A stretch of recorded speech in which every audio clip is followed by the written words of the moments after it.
Sri Lanka's most powerful news brand. Hello there, this is Lunchtime News. I'm Nanel J. Woodmer. Let's first take a look at our headlines.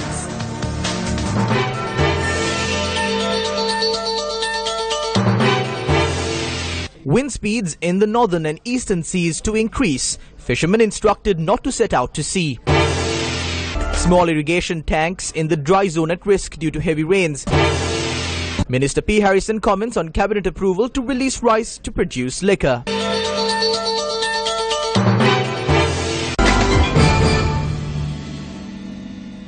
The Met Department states low pressure in the zone southeast Bay of Bengal is further developing into a depression. The Disaster Management Centre informs the naval and fishing communities to refrain from setting out to sea. The Met Department says the low-pressure area in the southeast Bay of Bengal is located 1,100 kilometers away from Sri Lanka. Our correspondents noted that many fishermen refrained from going out to sea following the warning issued by the Met Department. It is likely to develop into a depression during the next 24 hours. Therefore, wind speeds can be increased in the eastern and northern provinces and in the north and eastern sea areas from today. The Met Department predicts showers or thunder showers in the northern, north central, eastern and Uva provinces. It is reported the price of rice in the local market has increased. Traders say the price of rice has been increasing gradually over the past 3 months. When Newsfirst visited the local rice market, it was evident the price increase has affected local rice products. President of the Maradagahamulla Rice Traders Association, D.K. Ranjit, said the low supply to the market is the sole reason for the price increase. A 3-month drought and torrential rainfall forced farmers to abandon cultivations for 3 months. The Maradagahamulla Rice Traders Association says small and medium rice producers do not possess any extra stocks of rice. They say this situation has forced the closure of around 500 small and medium rice mills across the country. Minister P. Harrison was questioned by reporters about cabinet approval being granted to use rice for liquor production. We don't have the sufficient rice stocks to release for beer production. However, we hope to increase rice to meet the demand of the consumers. Beer production is not the need of the general public. At a time where the people don't have rice to eat, how can we release rice for beer production? Department of Agrarian Development says many irrigation tanks in the dry zone are at risk as a result of the heavy rainfall and the monsoon rains that are yet to affect the country. Head of the Water Management Unit of the department, Prabhath Vitharana, says the tanks are receiving a water capacity that they cannot accommodate. In more local news, a stock of substandard coconut oil was discovered from the Madhipola area in Galewela. According to the police, an individual has been arrested in connection with the incident.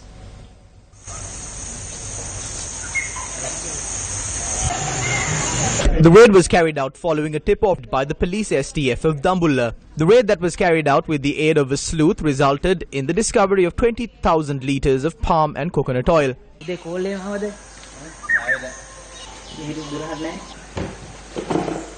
According to the police, the production of substandard oil was a long-time business carried out under the guise of a coconut oil mill.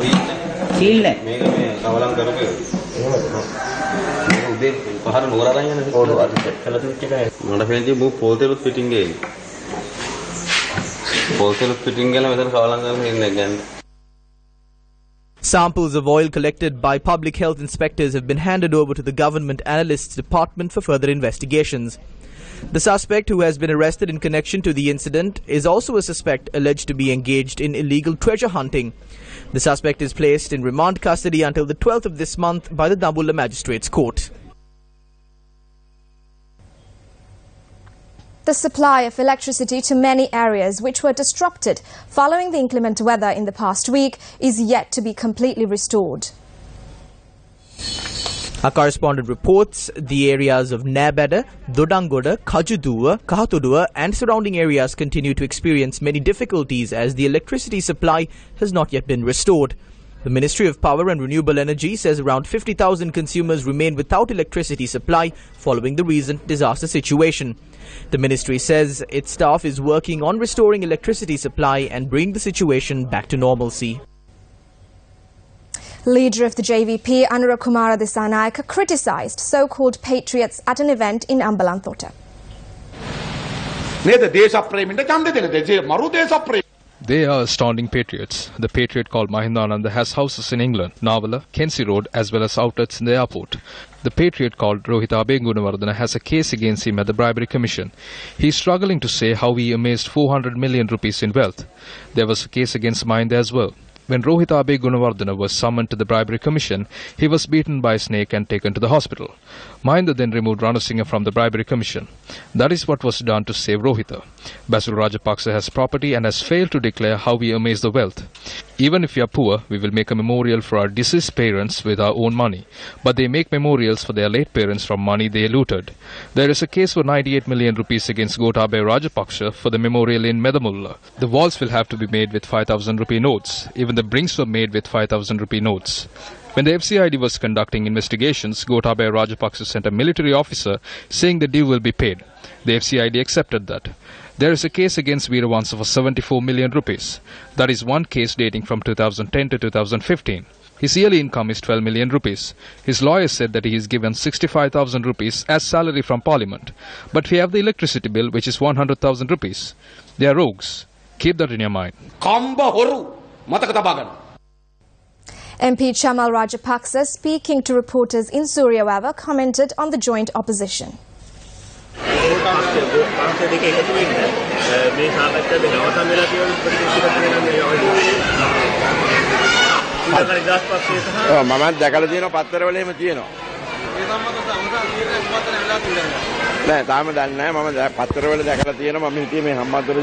I read in the newspaper about talks. We'll have to decide after that. We hope the aspirations of the people will be met.